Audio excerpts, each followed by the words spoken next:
¿Cómo están ustedes? Muy buenas noches. Bienvenidos a Vía Pública, 23 horas en punto. Y la histórica y maratónica jornada en Argentina comenzó muy temprano. Ya son unas 22 horas aproximadamente en que está la gente a la espera de que finalice.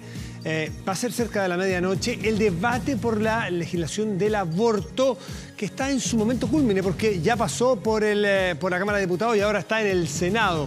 59 son los oradores anotados y es por eso que se ha prolongado la sesión durante todo el día. A la espera de los resultados, 2 manifestaciones se desarrollan en forma simultánea en los alrededores del Congreso en Buenos Aires. Los pañuelos verdes identifican a quienes están por el derecho a elegir. El color celeste a quienes rechazan la ley de aborto. Estas sin causales, es aborto libre. La única restricción son las 14 semanas de gestación. Los 72 senadores están debatiendo el texto que se aprobó el pasado 14 de junio en la Cámara de Diputados allí en Buenos Aires. Y según medios argentinos, en el conteo previo, en la proyección, en el sondeo, ganaría el no al aborto por 37 votos contra 31. Si eso ocurre, la ley no podrá volverse a tratar durante este año. Otra opción es que el gobierno incluya la despenalización en la reforma del Código Penal, cosa que anunció el gobierno, que enviará este mes al Congreso, ya que en la Casa Rosada consideran que esta medida sería menos controvertida. Así, la mujer que se realice un aborto no iría a la cárcel, se despenaliza. Dejarían la asistencia del Estado para casos de violación y riesgo de vida. Estaremos pendientes de lo que pasa en Argentina y, de hecho, vamos a pinchar un segundito a que está transmitiendo en este momento de mucha tensión, de clímax, en la televisión argentina. A ver, escuchemos. Porque casi se muere de una infección. Yo lo viví el pánico de esa chica. Yo no quiero una juventud con pánico, señora presidenta. Yo no quiero una juventud que le tema al mundo que viene, ni a los mayores. Bueno, tengo hijos, tengo nietos. Ahí están los senadores de Argentina, los senadores federales argentinos discutiendo. Ahí está el senador Fernando Solana, según vemos en el canal de Televisión Argentina. Y están las 2 manifestaciones en paralelo. Fíjese que la vicepresidenta Michetti de Argentina le pidió a los senadores que aceleraran la discusión, porque no quería que se diera muy tarde la finalización de esta discusión y la votación por los enfrentamientos que potencialmente se puedan producir. Así de tensa está la situación en los últimos días, en particular hoy en Buenos Aires.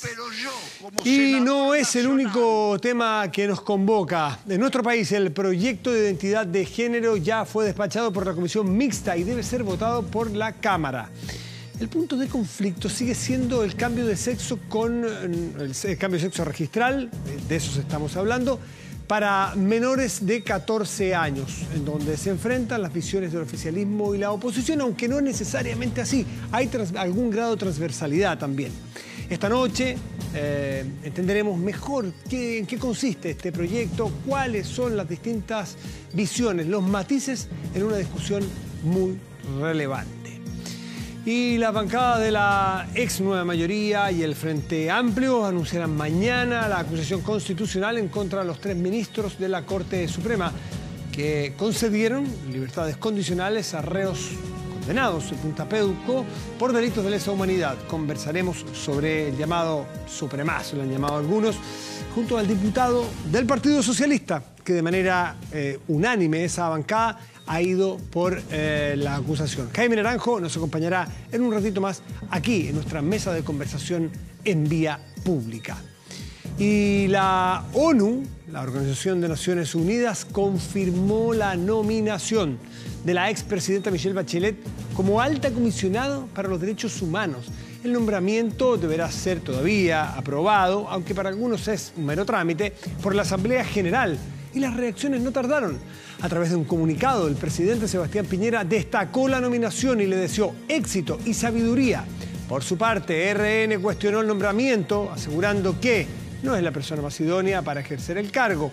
Y víctimas de la dictadura también criticaron la designación. Lorena Pizarro, presidenta de la agrupación de familiares de detenidos desaparecidos, acusó que en sus 2 gobiernos no existió la voluntad política para enfrentar la necesaria y justa demanda de verdad y justicia. Cierra comillas, es una declaración textual. El presidente de la Asamblea General, Miroslav Lajčák, no sé la verdad cómo se pronuncia, es muy complejo, convocó a una sesión plenaria para este viernes a las 10 a.m. Es habitual que la propuesta del secretario general sea aceptada incluso por aclamación, es decir, sin necesidad de ir a los votos de los países miembros.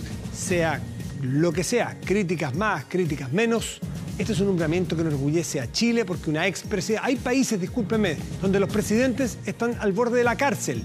Nosotros tenemos expresidentes que los nombran en altos cargos a nivel mundial. Nos enorgullece y hay que tener una mirada generosa y felicitar a la presidenta porque tiene una carta casi impecable en esta materia. Además que ella lo vivió en lo personal, ella es víctima, su padre lo mataron por la violencia política. No olvidarlo. Vamos a la pregunta que cada noche les planteamos para que ustedes a través de nuestro fanpage respondan y participen aquí. ¿Están de acuerdo con la acusación constitucional contra 3 jueces de la Suprema por la libertad condicional concedida a 7 reos de Punta Peuco? Puede responder en nuestro fanpage. A la vuelta vamos a conversar sobre este tema con el diputado Naranja. Más avanzado en el programa vamos a ver qué es lo que opinan ustedes. Pausa, volvemos y transitamos en esta nuestra vía pública.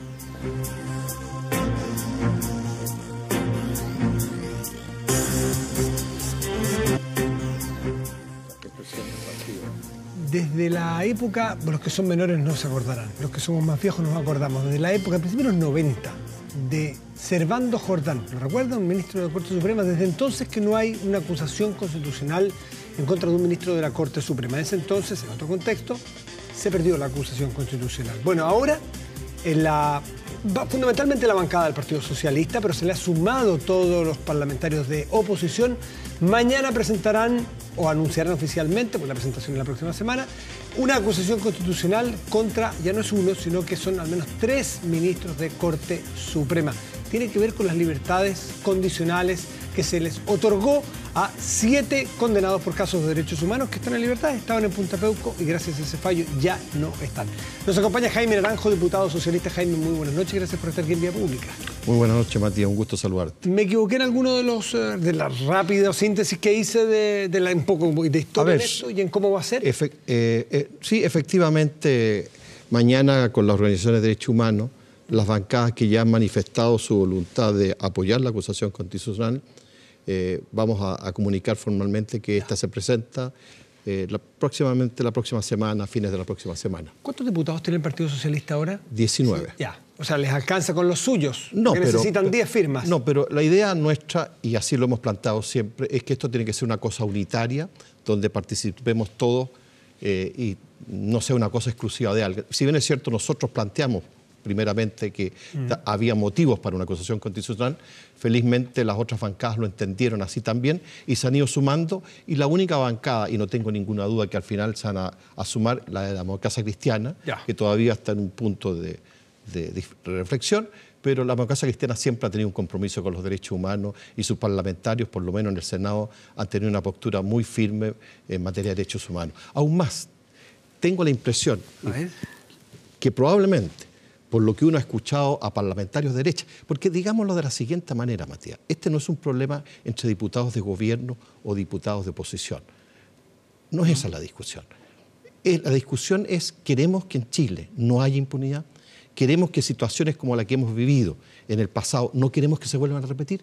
Y uno ve opiniones de diputados de derecha, por poner el caso de Bellolio, del diputado Bellolio, ¿sí? Que él mismo dijo, estas personas no cumplían los requisitos, se equivocaron los jueces. En cuanto a que no habían pedido perdón y a que no habían facilitado... Exactamente. Entonces, uno percibe que hoy día la frontera no son exclusivas. Es una buena noticia eso, ¿no? No son exclusivas de la gente de izquierda o quienes padecimos las graves violaciones a los derechos humanos en el país en el pasado. Es una buena noticia que los derechos humanos no sean de derecha o de izquierda. Por cierto. Porque sabemos que también la izquierda ha defendido, o más bien ha mirado para el lado, en violaciones de derechos humanos en otras partes, la derecha aquí en su momento. Es decir, pero yo percibo hoy día que hay un ambiente de mirar los derechos humanos en una mirada universal, sin restricciones, sin frontera, y eso creo que es sano y bueno para el país. Pero si tú me permites, aquí hay hechos que han estado ocurriendo que dan la impresión que hay determinados sectores del país que quieren establecer la impunidad.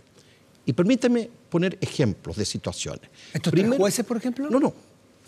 Tú sabes que la Contraloría sacó una resolución donde por un año ella no va a tomar razón de los indultos presidenciales. Y yo pedí un oficio a la Contraloría para que me dijera cuáles eran los motivos. ¿Y sabes cuáles fueron los motivos? Por razones económicas y de recursos humanos. Entonces, cuando tú preguntas, dígame cuántos indultos ha tramitado la Contraloría, apenas 32 en 8 años, es decir, 4 por año. Es decir, tú necesitas recursos económicos y recursos humanos para 4 por año. Esa es una señal muy potente de que a mí por lo menos me llamó la atención y creo que forma parte de un clima. A eso se suma... ¿Un clima de qué? De impunidad. En Chile hay un clima de impunidad. Sí, de determinados sectores y determinadas instituciones. Y por otro lado... ¿La Contraloría forma parte? A ver, yo pedí una explicación a la Contraloría. No, usted primero, lo que yo quiero señalar es que... ¿Usted cree que en Chile hay un clima de impunidad? Uno, ¿y usted cree que la Contraloría baile? Con esto que está diciendo aquí, me permite tener fundadas sospechas a mí para que ellos están diciendo chipe libre. Señor presidente, y lo hemos visto, el presidente Piñera firmando indultos, aprobando indultos. Entonces, ya ¿Piñera también le pone música al baile de la impunidad? Mira, aquí hay una situación... Pero respóndame eso. No, aquí hay señales. ¿Tienes sospechas de que Piñera hay señales de que se quiere sacar de alguna manera a los presos de Punta Peuco. Es decir, no es cerrar la cárcel, sino que sacarlos. Y ahora, la última señal, que me parece la más delicada y la más grave, es la resolución de la Sala Penal de la Corte Suprema. Vamos a entrar en esa, pero usted dice, la Contraloría, hay un clima, Piñera también. ¿Qué le parece a usted las críticas a partir de este nombramiento? Que a mí me parece que Chile está orgulloso que se le hace a la presidenta Bachelet en materia de derechos humanos a nivel mundial y que las organizaciones de familiares de detenidos desaparecidos y ejecutados políticos digan que la presidenta Bachelet en sus 2 gobiernos no tuvo voluntad de ir más adelante con estos temas? Mire, ¿Ella también pone la música en la impunidad igual que Piñera? No, por favor. Yo creo que de repente es comprensible entender las organizaciones de derechos humanos y de familiares. Ellos no han podido saber la verdad, no han tenido toda la justicia que quisieran y por consiguiente, por cierto, tienen un dolor que hay que comprender.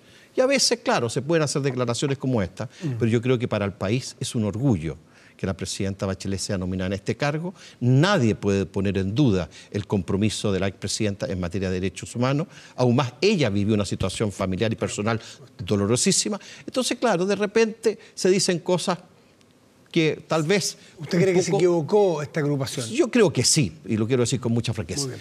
Pero vamos al caso puntual de estas libertades, ¿le parece? Sí. Usted dice que es impunidad. Sin embargo, en la tercera de hoy se le pregunta a Milton Juica, expresidente de la Corte Suprema, que participaba de esta sala penal de la Corte Suprema, que siempre estuvo en contra de otorgar estas libertades. Se le pregunta si usted cree que estas libertades generan impunidad. Dice, los jueces han tratado de evitar esa impunidad. Se ha hecho un gran trabajo y me consta de resolver muchos asuntos que estaban perdidos absolutamente. Se ha hecho un gran trabajo de identificar. Ese es el trabajo que debe mediar, dice, respecto de la impunidad. Dice que son en los fallos donde se impide la impunidad. Es decir, él no está aparentemente muy de acuerdo, o no quiere señalarlo, de que esto signifique inequívocamente un acto de impunidad, sino más bien de comprender distinto la ley. El problema es que uno tenía la impresión, por los fallos y cómo la Corte Suprema y las distintas instancias judiciales habían entendido los delitos del 11 de septiembre del 73 hasta el 10 de marzo del año 90, que se había establecido una jurisprudencia y una doctrina en materia de derechos humanos, que los crímenes de lesa humanidad no podían acogerse a ningún tipo de beneficios a no ser que cumplieran determinados requisitos. ¿Y cuáles eran esos requisitos? Que lo establece el Estatuto de Roma de manera muy precisa y muy clara. Primero, que tengan una pena concordante con el delito o la acción criminal que cometieron. Y digámoslo con claridad, incluso estos mismos casos que estamos analizando, ni siquiera llevaban... ¿No cumplen con ese requisito a su parecer? Segundo, no lo cumplían, porque las penas fueron bajísimas. En segundo lugar, un arrepentimiento eficaz, cosa que tampoco ha ocurrido, y de hecho el informe de la comisión dice que esta gente no tiene ninguna voluntad en reconocer que actuaron por eso se les negó la libertad en primer momento. Exactamente. Y tercero, de colaborar desde el mismo inicio del proceso judicial, requisito que tampoco cumplieron. Entonces, claramente, los jueces debieran haber tenido en consideración estos hechos, porque claramente aquí se estaba pasando a llevar el Estatuto de Roma, y por consiguiente nosotros consideramos que ellos están incurriendo en un notable abandono de deberes. Aún más voy a señalarle, Matías, lo siguiente. Aquí yo tengo la intervención del senador Piñera. El senador Piñera, que es el actual presidente de la República. Sí, claro. Cuando era senador, que algunos quizás exactamente. Cuando en los años 90 yo participé de la acusación constitucional contra el ministro Cerecea, que se aprobó en el Parlamento, el entonces senador Piñera nos da la razón a nosotros ahora. Él votó a favor. Y los argumentos que él usó para votar a favor era que los tratados internacionales que Chile había suscrito eran una ley que debía aplicarse, porque así lo estipula nuestra propia Constitución, en nuestro país. Entonces, hoy día los argumentos que nosotros estamos usando para acusar a los jueces por notable abandono de deberes son los mismos argumentos que utilizó el actual presidente de la República, en aquella época, senador Piñera, para votar favorablemente a la acusación contra Cerecea. Entonces sería interesante... ¿Cómo cree que votaría Piñera ahora? Eso mismo que decir. ¿Cómo cree usted? Eso sería interesante que el día de mañana le preguntaran los medios de comunicación al senador Piñera, al actual presidente, si sigue compartiendo los juicios que él emitió. ¿Qué cree usted? Yo me imagino que el presidente es coherente con sus planteamientos que hizo en el pasado. ¿Ah? Y si él en el pasado dijo que los tratados internacionales no se podían pasar a llevar, no creo que el presidente Piñera hoy día tenga una opinión distinta que cuando era senador. Entonces sería interesante que el país supiera, ¿acaso el presidente está ratificando sus dichos del pasado? Porque esto no es, y vuelvo a insistir, no es una discusión o no es una pugna entre gobierno y oposición. Es una situación que nosotros consideramos extraordinariamente grave y delicada, porque aquí se están dando señales muy potentes de establecer una cierta impunidad en el país. ¿Qué le dice usted, muy lamentable. Diputado Naranjo, qué le dice usted a aquellas personas que sostienen que los jueces integrantes de esta sala penal de la Corte Suprema otorgaron la libertad a estas 7 personas en virtud de que había que considerar criterios objetivos? Por ejemplo, cumplimiento de una porción de la pena que establece la ley y buen comportamiento en tanto cuanto estuvieron detenidos, y que los otros no debieran tomarse en cuenta. Se lo pregunto por qué, porque para esas personas no hay más que una interpretación distinta. ¿A usted no le cabe la posibilidad de que sea un tema interpretativo y no la búsqueda de impunidad? Es que aquí no podemos confundir los delitos comunes con los delitos de lesa humanidad. Y yo creo que estos jueces... Ahí se produce la diferencia. Exactamente. Estos jueces actuaron como si estuvieran frente a delitos comunes, personas que habían cometido delitos comunes. Y no, señor.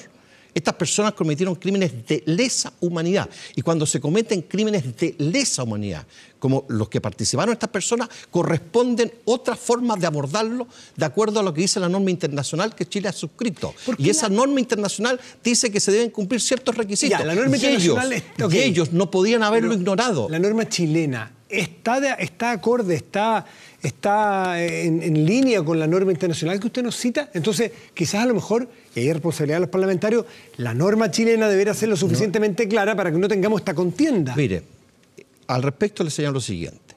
Independiente que en Chile haya o no haya esa norma, los jueces no se pueden saltar los convenios y los acuerdos internacionales. Eso ya me lo dijo y me quedó claro. Le pregunto la responsabilidad de los parlamentarios. Segundo, nosotros, como bancada del Partido Socialista, más otros parlamentarios, principalmente el diputado Leonardo Soto, presentó una iniciativa en el Parlamento para que justamente no se pudiera dar esta situación de concederles libertad condicional a personas que habían participado en crímenes de lesa humanidad. Por consiguiente, si usted me pregunta, hay un debe de parte del Parlamento, por cierto que hay un debe, pero, y esto digámoslo también con claridad, aquí nosotros teníamos claro que estaba establecida dentro de los propios tribunales de justicia y particularmente dentro de la Corte Suprema una doctrina en materia de derechos humanos que establecía que los crímenes de lesa humanidad, para poder acogerse a determinados beneficios... Cuenca dice que esto es coyuntural, es decir, que el día de mañana puede volver a cambiar esta doctrina o esta forma.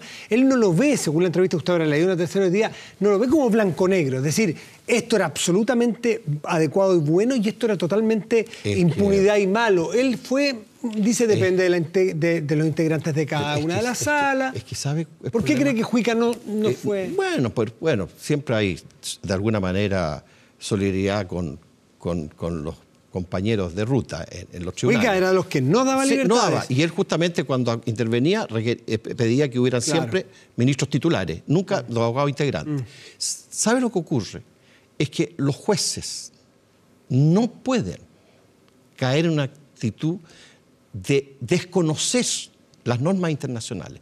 Ellos pasaron absolutamente por alto. Entonces uno piensa que, independiente de la posición personal que tengan los jueces, hay ciertas normas, hay ciertas cuestiones donde las cuales ellos no pueden saltarse esas normas, independiente de que usted me diga, mire, es que si cambia la composición, pero tiene que haber un hilo conductor, tiene que haber una coherencia. ¿Qué le dice usted al presidente de la Corte Suprema, Haroldo Brito, quien estima que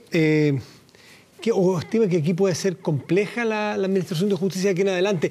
Yo lo leo, no lo dice así, pero uno lo lee como algún temor, representando al resto de la Corte Suprema, al resto de los jueces en general de Chile, de que el día de mañana juzguen con el temor y la amenaza permanente de que los acusen constitucionalmente.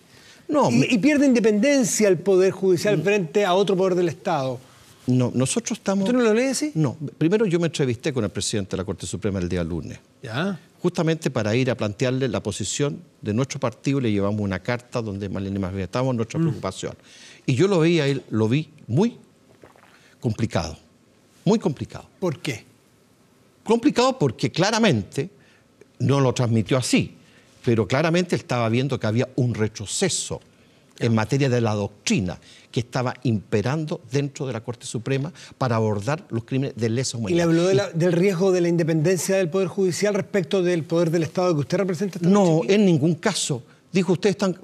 Porque yo le planteé, le dije, presidente, esto nos puede dar motivo a una acusación constitucional. Ustedes son independientes. No es una disputa entre poderes. La ley lo faculta. Exactamente. Entonces, esto no hay que abordarlo como que nosotros estamos amenazando a los jueces ni nada. Nosotros estamos ocupando exactamente lo que la Constitución y las normas legales de nuestro país nos entregan, que es la facultad, cuando estimamos conveniente que hay un notable abandono de deberes de parte de los jueces, caso que nosotros estamos convencidos que ocurrió en estos hechos, nosotros podemos recurrir a la acusación constitucional, cosa que vamos a hacer y vamos a comunicar el día de mañana. ¿Tienen más votos? ¿Tienen votos de derecha? Me mencionó que usted cree que Belolio podría ser. Eso es interpretación suya. Yo tengo con la gente de Evópoli, por ejemplo. Mire, yo tengo la impresión de que en esta acusación constitucional vamos a ver sorpresas en el comportamiento y la conducta que tienen los diputados sobre este tema. Porque yo percibo que por lo menos en la actual Cámara de Diputados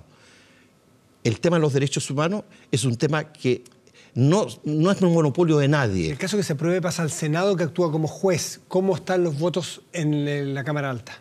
Bueno, yo creo que si en su momento los tuvieron para CDC, que era mucho más difícil, no por qué razón no los puedan estar hoy día para abordar, pero es una decisión autónoma, independiente que tienen que tomar los senadores. Pero yo le vuelvo a reiterar, Matías, aquí no se está generando ninguna crisis institucional, aquí los diputados o la Cámara de Diputados en este caso no está interviniendo el Poder Judicial ni está amedrentando a los jueces. Lo único que nosotros estamos haciendo, hemos llegado a la convicción de que los jueces lamentablemente cayeron en un notable abandono de deberes por no haber considerado normas internacionales que tienen que ser acatadas en la jurisprudencia chilena. De verdad que me quedan 30 segundos. ¿Qué cree que motivó a estos jueces a actuar de la manera que usted interpreta que motivaron? Es decir, permitiendo la impunidad. Habría que preguntarle a ellos. ¿Pero qué cree usted? No sé, para mí es incomprensible. Porque yo esperaba que ellos tenían determinadas normas y principios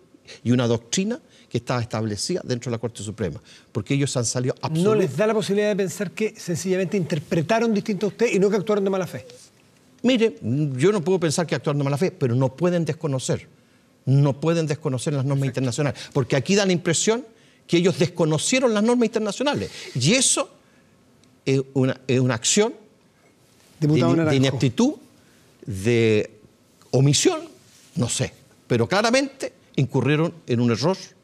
Y yo creo que ese error nos da la razón a nosotros. Vamos a ver, ahora tiene que hacer todo el trámite constitucional que tiene una acusación de este tipo. Jaime Naranjo, diputado socialista, le quiero agradecer, el tiempo nos apremia, tenemos más temas, tenemos una mesa de discusión luego.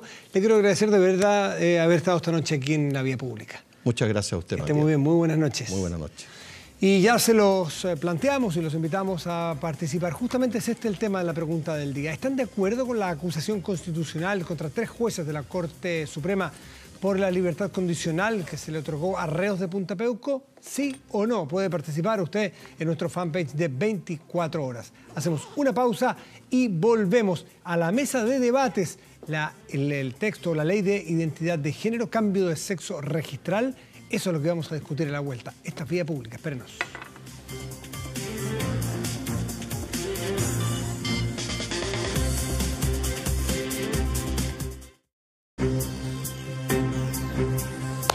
Estamos de vuelta en Vía Pública. Se debatió, ya salió de la Comisión Mixta del Parlamento esta ley la ley de identidad de género.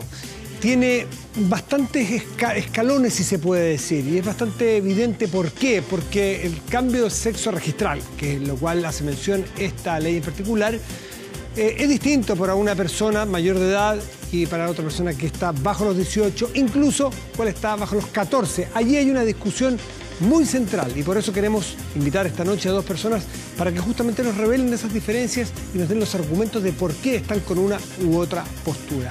Alesia Injoque es activista, ella es vocera de diversidad del Partido Liberal. Muchas gracias por estar aquí, Alesia. Buenas noches. Buenas noches, encantada de estar acá. Y Javiera Corbalán es asesora legislativa de la ONG Comunidad y Justicia, ¿no es así? Así es, buenas noches, Matías. Hechas las presentaciones, Alesia, ¿qué te parece el texto que salió de esta comisión mixta? Senadores y diputados y que tiene que ser votado hoy. Me parece que es un gran avance, ha sido un camino largo. Desde un proyecto que salió muy duro y con muchas carencias del Senado, se mejoró en diputados y creo que esta es la mejor versión del proyecto. Creo que incorpora de gran manera el reconocimiento a los adultos, reconoce el derecho a la identidad de género, lo que es un paso muy importante para poder hacer efectiva cualquiera de las garantías de esta ley. Y además, esta ley ya estaría incorporando, si se aprueba en las diferentes cámaras, la posibilidad de que niños con apoyo de sus padres sean reconocidos también en su identidad e incluso que los menores de 14, y mayores de 14 también con sus padres, o que mayores de 14 incluso pueden acceder a un juez de familia y solicitar, plantear su caso y que se revise si es que corresponde o no que pueda ser conocida su identidad sin apoyo de sus padres. A ti, Javiera, ¿qué te parece? Porque aquí hay matices entre 14 y 18 años. Los mayores de 18 años es la persona, el adulto que llega al juez, o sea, no, ni siquiera un juez, sino que solicita... No, es administrativo. Administrativo. De hecho, se requiere un quórum simple no calificado en esa ley. Pero cuando es entre 14 y 18 años, requiere que los padres lo pidan al juez, y en el caso que no estén los padres, que tengan una suerte de representante. Pero menores de 14 necesita a los padres, sí o sí. Correcto. ¿A ti qué te parece? ¿Cómo salió la ley de esta comisión mixta? A mí me parece, la verdad, es que no es una buena ley, ¿ya? Creo que parte de premisas que yo no comparto, que la ONG a la que represento en este momento no comparte, y el proyecto en concreto que salió tiene, digamos, es más lesivo que el proyecto original, a mi juicio. ¿Por qué? Porque incluye a los menores de 14, no solamente a los menores de 18, que ese era como un primer paso que no se sabía si iba a pasar o no. Mira, entre 14 y 18 ya parecía un poco extraño, ¿no? Que una persona llegara a definir lo que se llama identidad de género entre sus 14 y 18 años, parecía que no era una etapa lo suficientemente madura, y con mayor razón una persona menor de 14 años, ¿no? Que ya es un niño. Y esto es particularmente grave cuando se considera que gran parte de la discusión giró en torno a qué papel se le daba a los padres en esto, ¿no? Y se hicieron afirmaciones diciendo que a los padres no le competía meterse o entrometerse, se dijo incluso, en esta decisión de sus niños, o sea, negando totalmente el derecho preferente de los padres. Pero eso es completamente lo que dice la ley, completamente contrario a lo que dice la ley. Se establece que un menor de 14 solo puede acceder a pedir su cambio registral junto con sus padres, con apoyo psicológico y ante un juez de familia. Entonces, en ningún caso hablamos de que alguien se saltea a los padres o que le quita la potestad a los padres. Siempre son los padres los que tienen que pedir para cualquier menor de 14. Y solo entre 14 y 18 está la posibilidad que si los padres no reconocen la identidad del menor y el menor realmente tiene problemas, puede ir ante un juez de familia y solicitarlo. El juez de familia va a tomar en cuenta a los padres y evaluar si es que corresponde o no corresponde esta petición.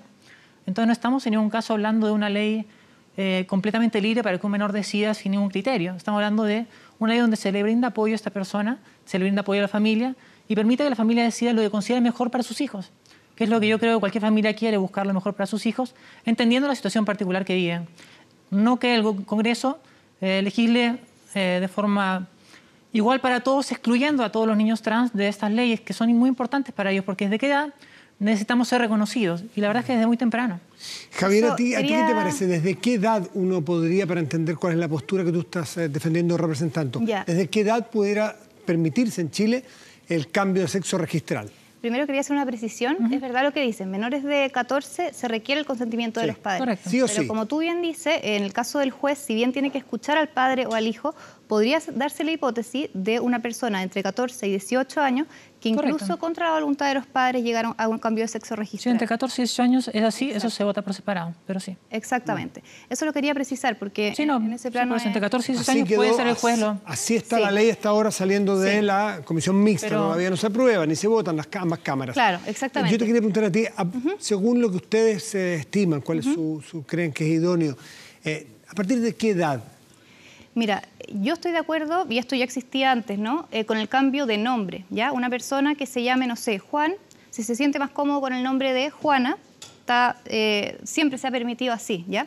La pregunta es, ¿por qué la sociedad completa va a tener que, digamos, reconocer como verdadero algo que es simplemente la convicción personal e interna o la visión como subjetiva de una persona respecto de la realidad, ¿no? Siempre las leyes, el marco jurídico chileno en su totalidad, o sea, incluyendo el derecho de familia, el derecho penal, por ejemplo, el caso de los femicidios y cosas tan ya banales, se podría decir, como los deportes, siempre se han basado en una distinción realista, ¿no? Entre el sexo masculino y el sexo femenino. Y eso ha sido relevante justamente porque es un dato dado e inmodificable. Juicio, la ley jamás, en ningún caso, debiera considerar a alguien que nació como hombre ser mujer si se siente mujer o viceversa. Nunca, ni siquiera mayor de edad a tu juicio. Exactamente.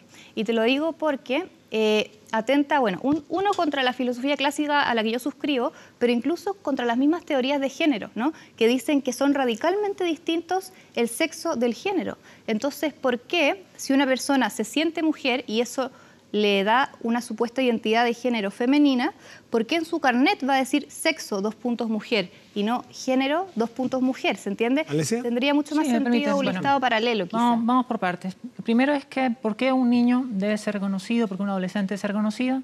Y eso es porque realmente requiere este reconocimiento uno desde muy temprana edad. La crianza no empieza desde los 18 años, nuestra autoestima no se forma a los 18 años, y por eso requerimos este reconocimiento y lo requieren los niños. Hoy día hay muchos niños que tienen problemas cuando van al médico, cuando van a diferentes instituciones de salud, cuando van a viajar. He tenido el caso de personas que las han detenido y no les han permitido viajar por eso. En lo que refiere a la identidad no es un tema efímero que viene de la nada ni que se me ocurrió de un día para el otro. Lo concreto es que las personas trans existimos y está estudiado ampliamente que somos personas que tenemos una forma de sentir distinta y que no es algo que nazca un momento y cambie. La psicología, la psiquiatría, la neurociencia, diferentes estudios científicos reconocen nuestra vivencia como algo diferente y que no es algo etéreo, que no se pueda analizar, sino que está claramente analizado, tanto para menores como para adultos. Alesia, disculpa, Javier, le quiero hacer a Alesia la misma pregunta que te hice a ti, así como tú dejaste claro que para ti jamás, ni siquiera mayor de edad. ¿Tú crees que es prudente, es razonable poner un límite de edad o tú crees que a cualquier edad depende solamente del sentimiento o del sentir de la persona, incluso menor de 14? ¿O te parece bien que esté el concurso de los padres a cierta edad? O sea, a mí me parece que a temprana edad tiene que ser con los padres y con apoyo psicológico como está propuesto. Poner un límite de edad, yo creo que le corresponde esa decisión al especialista que va a estar acompañando a la familia y a los padres que son los que acompañan al niño. ¿Te parece bien hasta 14, 18? No, me parece bien sin límite de edad realmente, o sea, con el acompañamiento de los padres, claro está. Con el acompañamiento de los padres, por ejemplo, a partir de los 10 años. Sí, 10 años, hay casos de sale 6 años, depende de lo que, en este caso, defina junto con el especialista de familia, porque hay niños que desde muy temprano sienten muy fuerte identificación por el género opuesto al que les asignaron y genera un enorme rechazo el género que les asignaron. Entonces, negarles a este niño el reconocimiento de su identidad los daña, los aísla, les genera ansiedad, depresión. Incluso les genera, en muchos casos, intentos de suicidio, hacer daño a sí mismos. No es un tema ligero que hablemos de como un antojo de un niño ni nada parecido. Estamos hablando de un sentimiento profundo que te lleva de cómo te relacionas con el mundo. ¿Y por qué tendría que ser el concurso de los padres? Un especialista se entiende, porque el especialista puede conducir a un niño para que se exprese mejor lo que está sintiendo, niño o niña. Pero los padres, que no son especialistas, que tienen cariño incondicional por ese niño, nada más que eso, pero ¿por qué el concurso de los padres en esa lógica que tú planteas?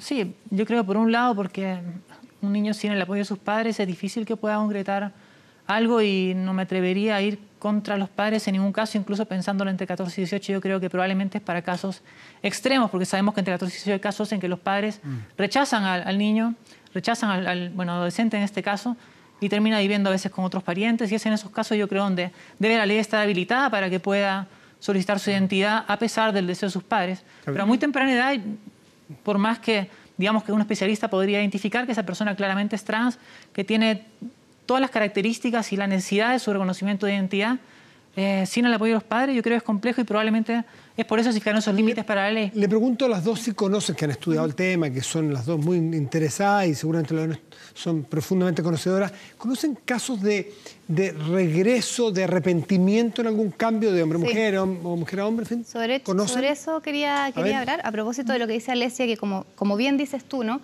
Hay que considerar los datos de la medicina, de la psiquiatría, y esa misma medicina y psiquiatría, la cual en la mayoría de los estudios te muestra que entre un 85 y 95 de los casos de menores... Importante acotación de esos números. Lo primero que hay que tomar en cuenta esos números... Déjame terminar la idea para que se entienda. Ya. Entre el 75 y el 85% de los menores que están en un proceso o ni siquiera ya se definieron, por ejemplo, yo soy una mujer encerrada en el cuerpo de un hombre, o yo soy un hombre encerrado en el cuerpo de una mujer. ¿Por qué dijiste menores? No cualquier persona, para tu juicio, no hay límites de edad ni para arriba ni para abajo. Es que esta cifra que te estoy dando es de menores, ¿ya? En mayores es distinto. Esas cifras te muestran que estas personas, cuando se afirmaron así, supongamos un niño a los 10 años, con el correr del tiempo y llegado, por ejemplo, la adolescencia o la pubertad entre los 13 y los 16 años, digamos, la bomba de hormonas que empiezan a hacer ahí, si es que esa persona no ha recibido lo que se llama una terapia transafirmativa, o sea, si no hay alguien diciéndole, mira, tú tranquilo, está bien que te reconozcas como un hombre encerrado en el cuerpo de una mujer o viceversa, si ese niño, digamos, recibe una educación, por así decirlo, neutral, esa persona finalmente se reconcilia con su sexo original. ¿Ya? ¿Eso qué significa? Que un niño... ¿70 o 80% dijiste? Entre el 85 y el 90%. ¿Tú tenés esas cifras? Sí, me permite aclarar. Esas cifras, hay evidencia esas cifras son bastante engañosas cuando se presentan de esa forma. Porque tú tienes que ser 85, 75%, que en muchos estudios es 66%, pero igual es un número mayor a la mitad. No son niños, no son casos de arrepentimiento, son niños que llegan... Esos estudios se basan en toda la muestra de personas que llegan a instituciones relacionadas a la identidad de género en diferentes países, en Holanda, en Canadá, y lo que hacen es que de la muestra de personas que llegaron con algún nivel de disconformidad con el género, analizan que muchos de ellos no terminaron siendo trans. Pero esa no es gente que transitó, ni que se hormonó, ni que tuvo operaciones, ni nada similar. Es gente que fue a un especialista y el especialista dijo, ¿sabes qué? Esta persona tuvo cierto apoyo y al final no era trans y se acabó el tema. Entonces no hablamos de que hay un desconocimiento. Dudó, porque aquí no es blanco y negro. Ustedes son correcto, no es blanco y negro. Aquí, sino que hay gente que razonablemente puede dudar si es que está en su definición correcta. Y por eso es que se habla siempre con un especialista y con los padres. Porque no es acá que hay un tema medio aleatorio en que al final llegan un montón de personas que dijeron que eran trans y se arrepienten después de haberse hormonado, después de haber vivido su adolescencia o más. Sino que son casos en que claramente con el apoyo necesario se identifica si es que son o no son trans y se les apoya en el sentido que corresponda o en ninguno si es que todavía no se puede decidir. Y en lo que refiere a la hormonación, esta ley no incluye en absoluto hormonación. Los protocolos que tiene hoy día el Colegio de Endocrinólogos de Chile establecen que recién a los 13 años puede empezarse con bloqueadores de pubertad, que lo único que hacen es postergar la pubertad, no tienen un efecto ni hacia uno ni otro sentido. Y si persiste este comportamiento, esta identidad trans, recién ahí se puede empezar con hormonación. En general, todos los estudios que se habla de qué personas persisten y desisten, te dicen que 13 es la edad límite, ya que se toman 3 años más de precaución. Entonces, en ningún caso estamos hablando de algo que no se haya estudiado ni se ha hecho con calma. Esos son protocolos y son formas de manejar el tema que se manejan en todos los países desarrollados. A mí me gustaría añadir algo a lo que dice Alesia, relativo, por ejemplo, a los bloqueadores hormonales. eso me parece que sí atenta contra los derechos del adolescente de encontrarse con su propio yo, ¿no? O sea, la pubertad, la adolescencia justamente te va conduciendo en un proceso de madurez donde tú te encuentras contigo mismo, ¿ya? Entonces, los bloqueadores hormonales finalmente te terminarían induciendo a adoptar una identidad que no es claro que con el curso natural de las cosas se llegara a tener. Y por lo mismo una ley así, aplicada a los menores, imagínate un niño que se llama, digamos, sí, ojo, Juanito. Está fuera de la ley de la hormonación. No, sí sé. La hormonación es parte del protocolo de colegio endocrinólogos basado en los estudios internacionales que dicen en general a partir de los 13 no existe gente que cambie. Lo tengo claro. Los cambios son antes de los 13 y el bloqueo, ni siquiera hormonación, empieza a los 13 y solamente a los 16 son hormonas cruzadas. Lo tengo claro y no he dicho lo contrario, no estoy diciendo que la ley incluya esto, sino que quise precisarlo justamente porque tú tocaste el tema. Sí, por supuesto. Entonces, yendo a esto, lo que quería decir es que así como la hormonación, que entiendo que no está contemplada en la ley, puede inducir a un niño, la ley también puede inducir al niño, ¿no? O sea, son dos trenes que corren paralelo. ¿La ley, como está saliendo, puede inducir a tomar decisiones erróneas o apresuradas? Yo creo que sí, porque un adolescente, por ejemplo, al que se le dice, ok, tú pasarás de ser mujer a hombre en tu carnet, después esa persona tiene que esperar hasta los 18 años para revertir su decisión. Supongamos que el niño toma la decisión a los 14 años, se arrepiente a los 15, tiene que dejar pasar 3 años con un carnet equivocado. Y eso, a mi juicio, vulnera justamente sus derechos. Derechos que, según esta ley, se están intentando resguardar. Pero la verdad es que, a mi juicio, no se resguardan esos derechos. Sino que hay parte de una premisa, bueno, al final entra el tema de estadístico y demás, pero ahí estamos hablando de que un niño no es que decida un día para el otro voy a cambiarme el género y va y se lo cambia inmediatamente, sino que hablamos de un proceso de seguimiento con especialistas, con los padres y ante un juez de familia. Entonces no es algo como no pensado, digamos, como un paso que se da torpemente, sino que es algo que se hace cuando realmente es necesario. Nadie está cambiando el sexo a sus hijos por un antojo ni porque el niño despertó un día de cierto ánimo y le cambiaron el sexo. Es algo que los padres toman muy en serio. Con todas las familias con niños trans, generalmente rechazan la idea de que su hijo sea trans y tratan de que se adecúe a las formas del promedio de la población.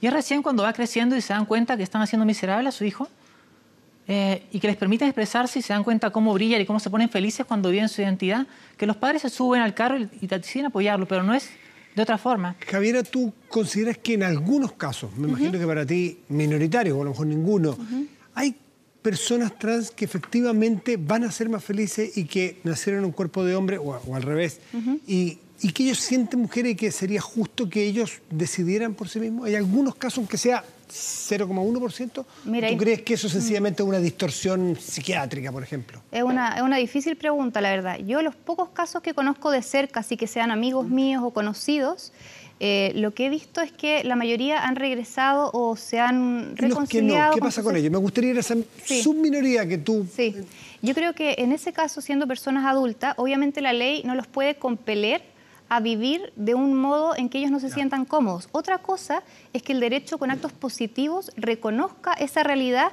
y cambie un carnet de identidad, por ejemplo. Eso es distinto, porque ¿dónde se pone el límite? O sea, ¿por qué el límite? ¿Por qué? ¿Por los efectos que tiene para el resto de la sociedad? Exactamente. ¿Y no es mejor defender el derecho de esa persona versus el resto de la sociedad, si se trata de su identidad? Yo creo que no, porque considerando que la pregunta es para mí, sí, disculpa, Alicia, voy contigo. Yo creo que no, justamente porque estamos en una sociedad y hay que buscar el bien común, y el bien común se entiende como el bien de la persona en sociedad, no como cada persona aislada resguardando sus derechos del resto, como que nos tuviéramos que proteger unos de los otros, sino que simplemente ver cuál es el bien común de la sociedad, cuál es la visión de hombre, y sabiendo que no hay leyes neutrales, sino que siempre una ley promueve algo. La visión del hombre que yo tengo y que nuestra ONG promueve es esta, ¿no? De los seres humanos como personas sexuadas. Alicia, ¿tú para cerrar? Claro, yo no promuevo una ley ni nada parecido a personas sexuadas. Lo que esta ley reconoce es que la identidad humana va más allá de los genitales y va más allá de los cromosomas. Cuando yo converso contigo, tú sientes mi tono de voz, me ves a los ojos, me percibes como persona, no hablas con mis genitales, no interactúas con mis cromosomas, y esa es la realidad social. Lo que refleja el carnet de identidad, lo que hace el Estado generalmente es regular la vida en sociedad con ciertos parámetros. Estas leyes no son un experimento en Chile, son leyes que están implementadas en diferentes países del mundo y de forma exitosa. No hay realmente efectos negativos en la sociedad que se hayan previsto ni que se hayan podido medir. Por el contrario, para la comunidad trans realmente ese reconocimiento es muy importante. El ver tu nombre y tu identidad reconocida en tu documento de identidad es algo que te cambia la vida, te da seguridad, le da seguridad a los niños, nos da seguridad a los adultos. En realidad, por eso es que se lucha por esta ley. No es ni por un antojo ni por querer distorsionar la realidad, porque todos tenemos claro que por el lado biológico un espermio y un óvulo son la forma de engendrar, pero ser humano no solamente es engendrar, hay mucho más que eso. Alessia Injoque y Javiera Corbalán, les agradezco mucho por venir a compartir sus conocimientos, a debatir con altura un tema que es tan delicado, que implica la dignidad de muchas personas. Y eso, muchas gracias por estar aquí en la vía pública. Encantada. Gracias a ti, Matías. Hasta la próxima. Hasta luego. Vamos a hacer una pausa, volvemos que tenemos más noticias, vamos a contactar a ver qué es lo que estará pasando en Argentina, a ver cómo va ese debate o esa votación por el aborto en el Senado. Bueno, a la vuelta, pausa y estamos aquí en Vía Pública.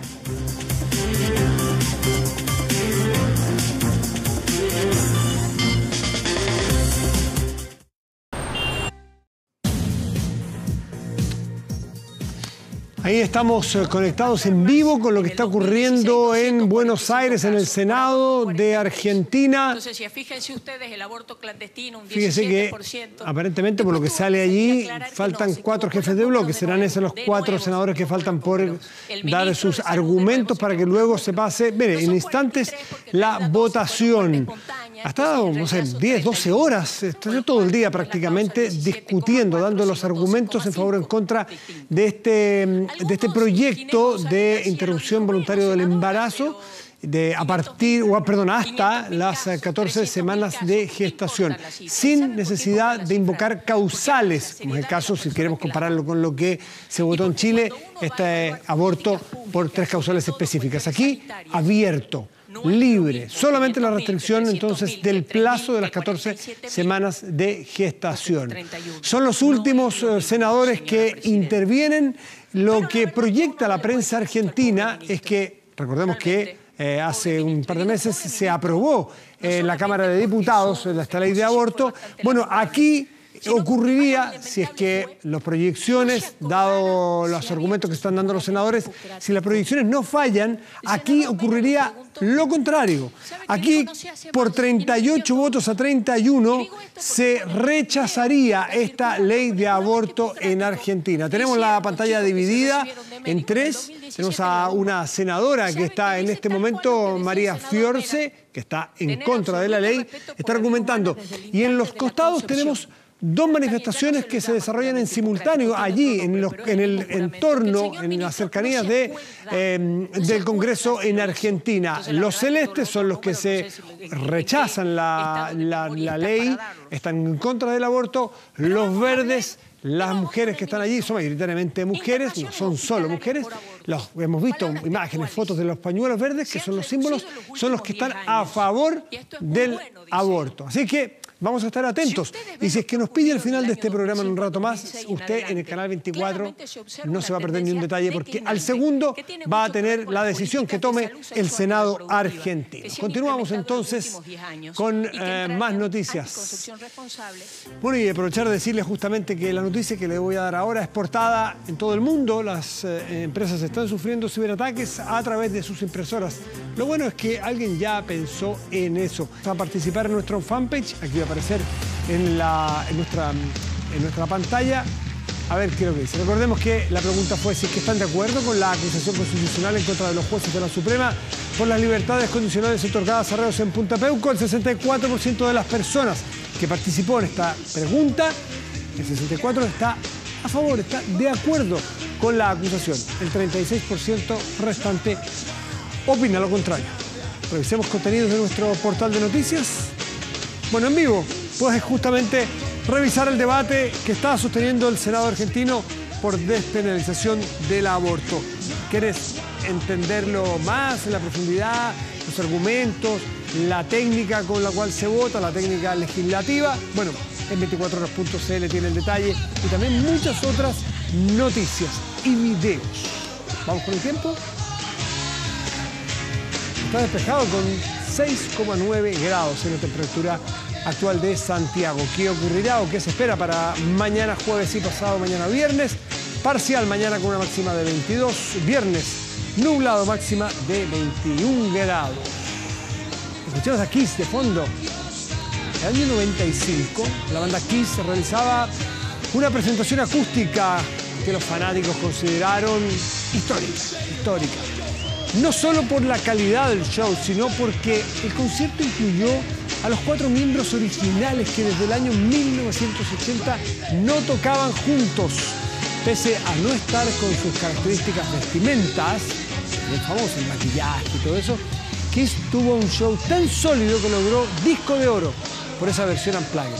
Con Rock and Roll All Night cerramos esta vía pública. Antes de despedirnos, recordarles que aquí en Canal 24 Horas usted no se va a perder ni un detalle de lo que ocurra. Y la noticia que está a punto de suceder es el resultado de la votación del aborto en Argentina. No se salga, no se despegue de nuestra sintonía. Muy buenas noches y gracias por venir. Chao.